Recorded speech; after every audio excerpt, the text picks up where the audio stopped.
Santos Americanos. Olá, seja bem-vindo ao Santos Americanos. Eu sou César do perfil Decas Web e junto com o Marcão do Castelo vamos comentar as recentes boas partidas do América, o próximo jogo no final de semana contra o Palmeiras e as contratações do argentino Esteban Burgos e do uruguaio Javier Mendes. Será que finalmente o Coelhão vai decolar na Série A e também vai parar de levar tantos gols? Quem vai comentar sobre essa nova legião de 2 estrangeiros americanos é o Marcão do Castelo. E aí, Marcão, gostou das contratações? Fala César Decas Web, Nação Americana, satisfação estar de volta para o 45º episódio do Santos Americanos. Sejam bem-vindos os novos inscritos. Nunca ouvi falar tanto do Burgos como o Mendes, mais dois para a gente guardar e fazer confusão de nome, que sempre eu confundo Martinez com Martínez e é o Ema. Mas vendo os números do América, César, é o primeiro em número de gols sofridos no Campeonato Brasileiro, com 33 gols. E o segundo que mais levou é o Curitiba, com 28 gols. Então tem uma diferença de 5 gols para o segunda pior defesa do Campeonato Brasileiro. E é um setor que, curioso, né, César? Porque era o setor que a gente mais tinha solidez. Ó, mais uma aí, galera, do Vini Dicionário Aurélio. E que esse ano virou uma draga danada. Não só as peças, mas como esquema tático do Mancini, como a gente tem repetidas vezes falado, não estava se encaixando. Então, quando você vê um jogador, a gente vai falar um pouco do Mendes, o perfil lipídico dele, ele estava querendo um xerifão, um pitbull, Felipe Melo. Pelos vídeos que eu acompanhei na internet e por alguns comentaristas, o perfil dele é esse cara aí, bicho, é desarme. Desarme, vi análise que erra passe demais, mas tomar a bola ele toma. Então, meu amigo, proteger a zaga, a gente vai ter um volantão que a gente queria, né? Mesmo eu não conhecendo. E na zaga era outro desafio também, né? Porque Maidana, Ricardo Silva, Éder voltou mal, Wanderson, coitadinho. O melhor de todos, o Júlio e o Avelar quando foi deslocado ali na zaga.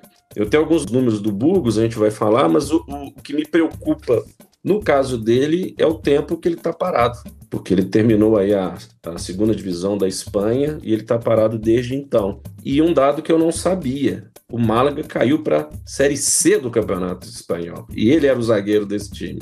A gente fica daquela, tá vindo um cara que jogou no time que caiu para a Série C da Espanha. Não, o cara deu experiência internacional, mas é aquilo, César. Eram peças que nós estávamos pedindo. Se são os nomes, aí são outros 500. O que você acha? Marcão, no caso do Burgos, a própria duração do contrato dele até o final do ano, com possibilidade de extensão de mais um ano, já mostra que é uma contratação de risco. Não é muito comum um jogador vindo da Espanha, com a experiência que ele tem, com o tempo de futebol não só espanhol, mas argentino também, aceitar uma proposta para jogar apenas 6 meses e sendo um jogador que estava parado, como você disse, aí desde maio, pelo que eu vi, desde maio que ele se desligou do Málaga, né? Agora, por um lado, a gente que tanto criticou a direção da América e eu pessoalmente, né, que o América tem a defesa mais vazada da Série A e não havia contratado ninguém para tentar reverter essa situação, né? Contratou o Daniel Borges, mas a gente estava cobrando justamente um volante. Há uns 2 ou 3 episódios atrás a gente comentou sobre o Ranieri, sobre o Thiago Santos, né? Que a América teria procurado no início da Série A e não contratou. E pelo menos essas duas peças, um zagueiro e um volantão, o tal do cão de guarda, o América contratou. As estatísticas, né, os números dos dois jogadores são muito relativos para mim, porque disputavam campeonatos totalmente diferentes do Campeonato Brasileiro e até divisões também diferentes. Rodaram alguns times, vou chamar, pelo mundo, e a gente não pode garantir que eles serão os caras que vão resolver o problema do América. Mas pelo menos a gente tem que elogiar que pelo menos o América se movimentou do mercado. Não sei, não tenho a mínima ideia como é que o América chegou a esses 2 nomes, quem indicou, quem viu esses caras jogando, porque quando você traz só como exemplo, tá, gente? O Vidal, todo mundo sabe onde é que o Vidal jogou, quem que é o Vidal, quando contrata um Otero, Casares, sei lá, todo mundo sabe quem que são esses caras, já viram jogar, né? E não viram jogar uma partida na Libertadores, uma partida na Sul-Americana. Não, as pessoas os torcedores já assistiram uma sequência de jogos deles para poder falar assim, não, esse cara vai resolver nosso problema, tem as características daquele jogador que nós estamos precisando. E os dois são jogadores para mim desconhecidos. Aí começa procurando vídeo na internet do cara, né? Porque parece que nem DVD esses caras têm, né, Marcão? Não é igual jogador brasileiro, que qualquer jogador do brasileiro tem um vídeo no YouTube que tem os melhores momentos, às vezes não tão melhores assim.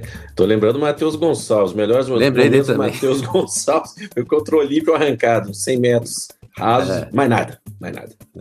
E essas duas contratações, né, um volante e o zagueiro, se completam com as outras substituições dos maus reforços que nós fizemos no início do ano.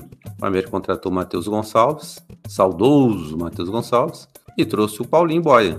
O América está aí com o Dada Belmonte há muito tempo encostado, dizem por questões médicas, né? E o América agora trouxe o Pedrinho. Então o América trouxe o Nino Paraíba, não deu certo, trouxe o Daniel Borges. Então você vai vendo o seguinte, que das contratações, e nós comentamos, você comentou na semana passada, né? De 3 das contratações ruins que nós fizemos, o América tem que substituir. Eu acredito que os 3 que chegaram, né? Pedrinho, Paulinho, Boia e Daniel Borges, são melhores do que os 3 que saíram. Agora a gente tem que ver se os 2 gringos aí, o Uruguai e o argentino, têm futebol também melhor do que os nossos zagueiros, no caso aí do Burgos, né, que é zagueiro, e o Mendes, que ele seja finalmente aquele volante para proteger a zaga do América, que está cansada de levar gol. Trocam-se os nomes da zaga, mas a deficiência permanece. E o que tem salvado esses últimos jogos do América foi justamente mudança de esquema, já que os nomes não mudavam. Quem sabe esses 2 novos estrangeiros para compor a legião estrangeira americana aí, se eles não vão resolver a nossa situação. Só vendo os caras jogando, né, Marcão? E outro detalhe, né?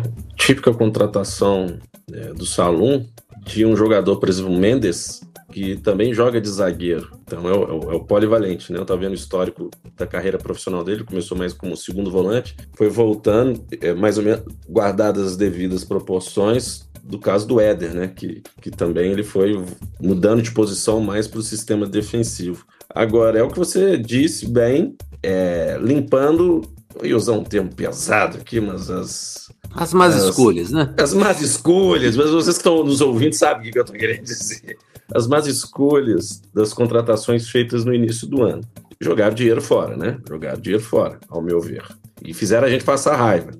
E fizeram a gente fazer críticas constantes. Depois não pode fazer crítica, porque conhece muito de futebol, né? É aquilo que a gente sabe, né? A prepotência. Então, pelo jogo contra o Flamengo que a gente viu, o Pedrinho também já tinha entrado antes contra o Corinthians, até o Boia, que a gente estava em dúvida se realmente o Boia, que ele jogou tão pouco tempo, você está falando do Burgos em um contrato de 6 meses, o Boia também, quando ele jogou, foi um contrato curto, né, no América, por conta da guerra e tudo mais. O que acontece? No jogo contra o Flamengo, eles mostraram, principalmente o Boia, ao meu ver, a recomposição defensiva do América melhorou muito, porque ele é muito rápido. Ele é muito rápido. A gente não pode cobrar que eles façam o desarme com a mesma qualidade de um jogador da posição, de desarmar. Mas ele jogou bem. Então, foi o que você disse também. As peças que a torcida do América tanto reclamava, tanto implorava, que eram 2 jogadores de beirada de qualidade, agora nós temos. O Benítez efetivamente sendo mais atuante, vamos dizer assim. O volantão, Pitbull, um zagueiro que a gente vê nas estatísticas tem as limitações também. Eu vi que em bolas altas ele, apesar da altura, ele não joga tão bem, mas tem uma saída de bola boa. O Daniel Borges, aquele detalhe de não ter um jogador de qualidade no mercado nacional, mas jogou contra o Flamengo num sufoco ali, né? Porque o jogador que fez críticas ao América, nem vou citar o nome, ele deu uma... Acho que nem foi nele, acho que foi no Gerson, na verdade. Foi no Gerson, que ele ia tomando um chapéuzinho, ele deu um chute meio no rosto ali do Gerson, que é bom jogador. E o que mais anima, César, assim, porque os jogadores que a gente tanto questionava, eles voltaram a jogar, pelo menos num nível melhor do que ele estava jogando. Tudo bem que ele não estava jogando nada. Então, a gente cita o Alê, quando saiu a escalação contra o Flamengo, eu falei, putz, grilo, Alê de primeiro volante, nós estamos lascados. E jogou bem, jogou um pouco mais recuado, e as recomposições que eu disse do Pedrinho e do Paulinho Boia deram uma aliviada para o Alê também. O Juninho tem voltado bem, a gente já comentou isso, o Benítez quando ele está fisicamente, o Martinez, olha o Martinez mesmo aí. O que eu percebo, César, que pode ser uma provável nova contratação, aí a mídia, as redes sociais têm ressaltado, já que a janela está fechando, é que o América está em busca de mais um homem-gol. E aí pode ser que seja, por mais que a gente tenha o Wellington Paulinho, é tudo aquilo que a gente já fala, já ficamos livre do Henrique Almeida. Mas o Mikael veio e não joga, né, cara? Então, numa dessas, tá vindo um homem-gol, porque já viu que o Mikael, o Wellington Paulista, o nosso coach, né? O nosso coach, homem de grupo, que tem esse papel, né? De ser coach. E o Bandido tá machucado, talvez venha mais um centroavante. Para finalizar minha fala, para repassar para você, quando você falou do Cachaçares, eu li a notícia que ele foi oferecido para o CRB, está na segunda divisão, e o CRB recusou o Cachaçares, César. Então você vê que ninguém cai mais nessa lorota não, César. Ninguém cai, só os trouxas. Eu vi essa notícia que o Casares estaria indo para Ponte Preta. Mas... Putz! Não, mas está na segunda divisão da mesma forma, né? Não, sim. Ponte Preta. E a Ponte Preta é um nome tradicional. Não que o CRB não seja, tá, galera? Mas eu tô falando que esse jogador foi oferecido para o América, ventilado. Você vê que é leilão mesmo. Eles vão tentando colocar em tudo que é clube. É brabo, hein? Sobre o novo centroavante que o América estaria contratando, talvez você que esteja nos ouvindo agora já até saiba o nome, né? Porque o programa fica gravado, né? Então, pode ser que lá para domingo, segunda-feira, alguma coisa assim, esse nome já esteja confirmado. Mas o Mikael, o contrato dele até o final do ano, está machucado, nós já estamos entrando em agosto. O campeonato termina, se não me engano, no início de dezembro, os primeiros dias de dezembro. Então, até o Mikael recuperar a forma física e tal, acho que a América não vai insistir com o Mikael. O Aloysio para no final do ano. O Wellington Paulista para no final do ano, possivelmente, né? Já está com 40 anos. Então, pode ser já uma daquelas oportunidades, Marcão, que a gente sempre fala que o Salom gosta, de um jogador que ele esteja acompanhando já há algum tempo, né? Que ele conheça, já pensando até para o ano que vem, que é uma contratação já para 1 ano e meio de contrato. Dificilmente vai achar um jogador agora, com exceção desse argentino, desse zagueiro que veio, o Burgos, dificilmente vai achar um jogador que se submeta a fazer um contrato tão curto. E a minha dúvida quanto ao Burgos é justamente essa, né? Um jogador que está parado desde maio, sem contrato, dispensado, dando sopa no mercado, final de julho.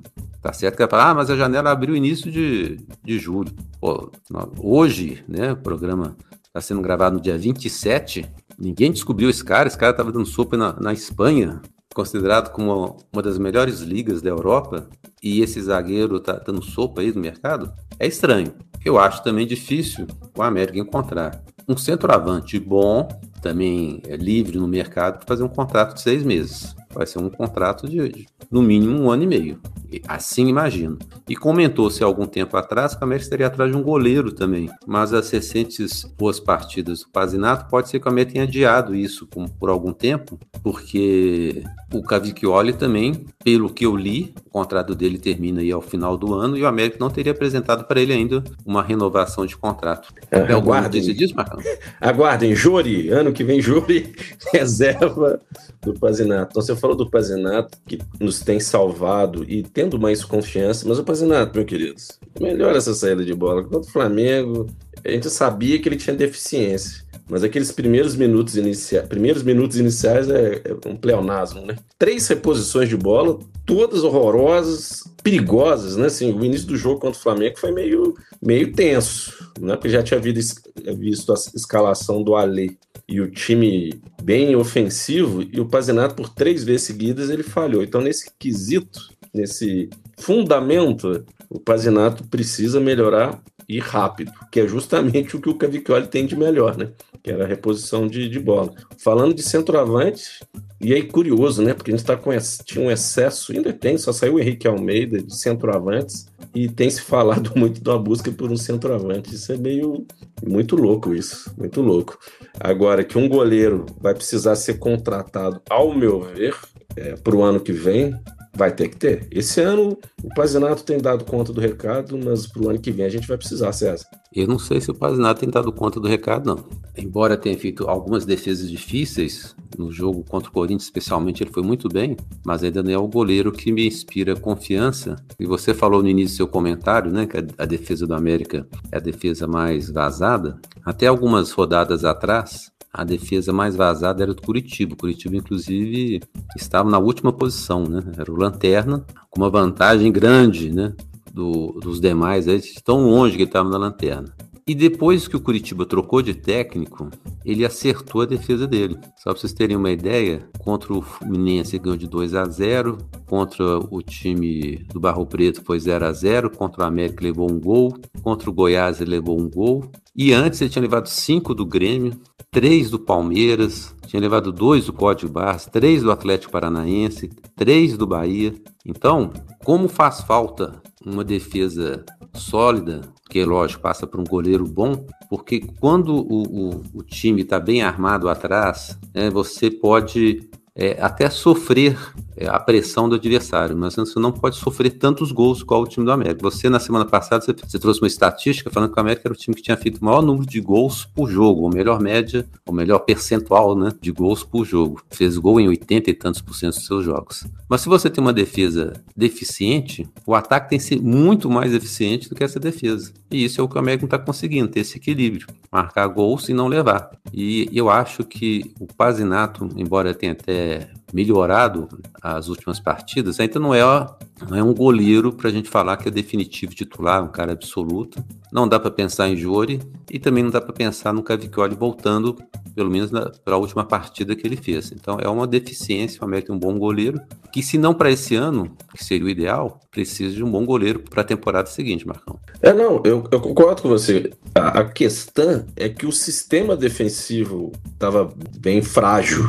E se você parar para pensar quantos gols que o Pazinato levou que eram defensáveis, quer dizer, alguns sim, mas falhas grotescas, como o Cavicchioli estava levando, eu não me lembro de nenhuma falha grotesca do Pazinato. Ele teve deficiência em saída, que é a deficiência dele, de saída de gol. E ficava em decisão do zagueiro, o sistema ali estava limitado, e ele, batendo cabeça. Por isso que eu vejo que, até entendo e concordo com você que precisa de um goleiro melhor qualificado, que nos dê maior segurança, mas não é nossa dor no momento. A dor era melhorar o sistema defensivo, que parece que houve uma melhora, e as peças que estão vindo são justamente as peças que a gente estava implorando. Todas as posições que a gente estava implorando, finalmente a gestão contratou. Se elas vão dar certo, são outros 500, mas que depois do jogo contra o Corinthians, depois do jogo contra o Colo-Colo, do jogo contra o Flamengo, com a recuperação desses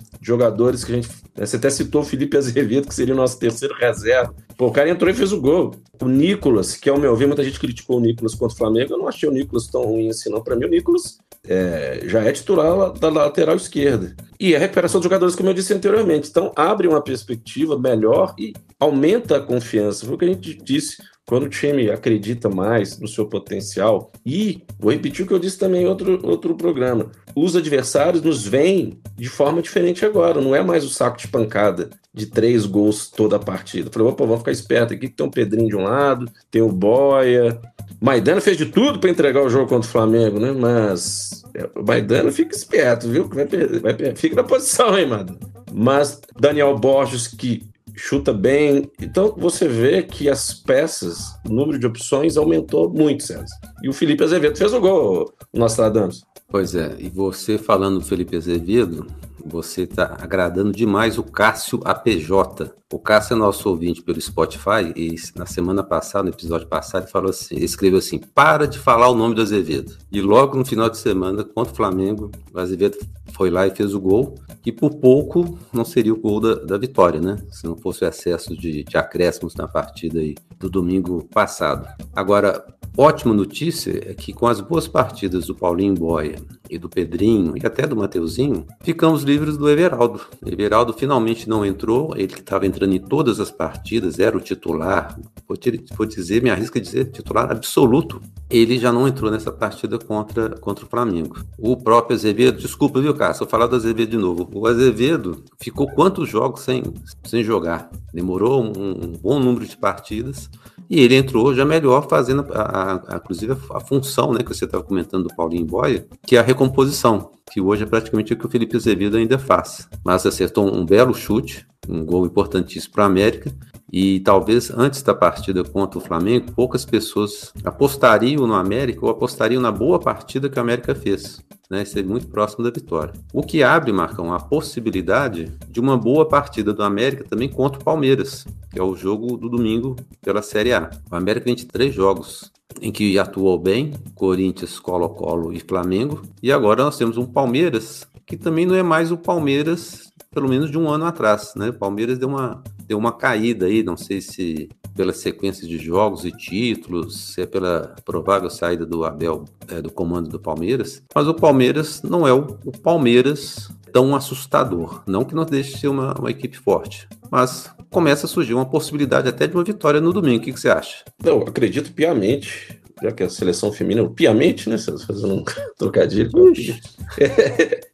Acredito, sim, e até por conta do Everaldo não entrar mais. E eu disse no episódio também, galera, o Everaldo seria terceiro, reserva e tudo. Até porque o Varanda, quando tem entrado, e entrou contra o Flamengo numa posição diferente, né? Até centralizado ali. Pô, o cara tem melhorado, né, César? A gente tava falando da fomeagem dele e tudo mais. Mas você vê que ele é um jogador alto para ser velocista, que ele tem uma velocidade boa, uma técnica também boa, e é mais uma opção pro ataque. E quando você fala do Palmeiras, que é um jogo importante e fundamental a gente ganhar esses jogos todos do primeiro turno, que aí nós saímos efetivamente da zona maldita, que é Bahia, Vasco e Goiás, são ali adversários diretos, e tem o Palmeiras. E terça-feira o time do Código de Barras enfrenta justamente o time do Palmeiras. Dizem que eles vão vir com um time misto, mas que não quer dizer nada. Até pela nossa experiência recente, que o nosso time misto, ou mesclado, estava jogando melhor que o time titular. Calma, galera, não estou comparando o elenco do Palmeiras com o do América, não.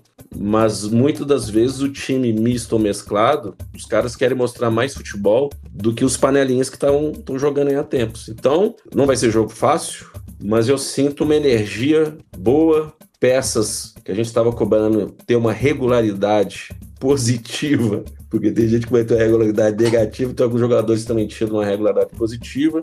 E 1-0, César, é goleada para nós. 1-0 se vier 2, maravilhoso, mas o importante é ganhar, e quem puder ir, vá ao jogo domingo às 4 horas, é o horário tradicional. Tem a campanha aí que a América fez das 300 crianças ou 500 crianças. Desculpe se eu estiver errando o número. Vão entrar gratuitamente ali pelo P6, que tem que manter o P6 aberto. A venda vai ser só para os sócios Onda Verde, justamente para minimizar o acesso de infiltrados. Então vá ao jogo. Já que a energia está melhorando, já que dizem tanto que a relação clube e torcedor tem que melhorar, eu vejo que domingo é uma boa oportunidade de melhora ainda mais, César, da performance do time. Eu até estava me esquecendo aí do Varanda. O Varanda realmente entrou muito bem contra o Flamengo, e para você ver a diferença de alternativas, né? O América tem Varanda, Paulinho Boia, Pedrinho e Mateuzinho, 4 jogadores rápidos. Vou te dizer que o Mateuzinho é rápido, tá? Então, temporariamente, espero que isso se confirme, estamos livres do Everaldo aí. Vamos ver se o Everaldo passe pela famosa reciclagem, né? E que quando ele voltar, ele volte o Everaldo de 2022, pelo menos, né? Porque o de 2023 tá dando calo nos olhos. O que eu achei interessante voltando ao assunto dos gringos, o que eu achei interessante na entrevista de apresentação do Mendes e do Burgos, né, é que o Mendes comentou justamente sobre a transição rápida do América. E existe com esse novo elenco, vamos dizer assim, com essas novas opções que o Mancini ganhou através de contratação ou através da recuperação do Mateuzinho, é que agora o América pode jogar em alta velocidade praticamente o jogo todo, porque até então o América começava com Felipe Azevedo, né? Cássio. A transição da defesa, eu vou falar que é o bicudo, é o lançamento bicudo mesmo, né? Joga pra frente e se vira aí, né, moçada? Marcinho, Ale, Felipe Azevedo, Everaldo. E não vende o Breno não, viu, Saulo? Não vende o Breno não, com essa micharia não, por favor. Pois é, mas até pouco tempo atrás, até poucas rodadas atrás, 2, 3 rodadas, as opções de ataque do América eram Azevedo e Everaldo. E a gente tinha que aguentar esses caras até praticamente o jogo todo. E aí lançaram aí o Renato Marques, tentaram Varanda, começou a ter mais oportunidades e tal. E agora o América tem realmente opções, né?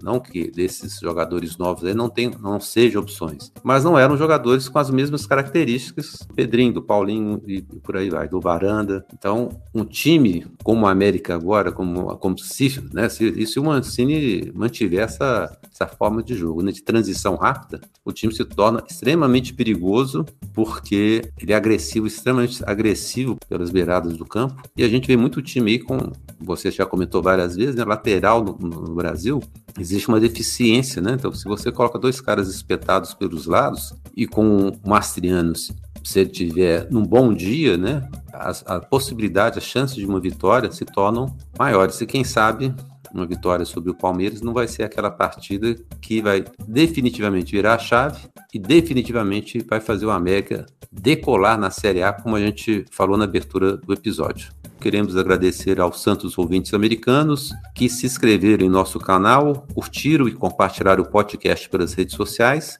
e aqueles que deixaram comentários no YouTube e no Spotify, como o Adolfo Parenzi, Adriano Carvalho, Carlos Eduardo Rocha, Cássio APJ, Diego Henrique, Fernando Jesus, Cláudio Vilela, Humbertão 321, José Alves Aguiar, José Matheus Ventura, Lucas Lopes, Lúcio Melo, Luda Cris, Coelho Doido, Márcio Mansur, Roberto Lopes de Oliveira Neto e Wilton Correia.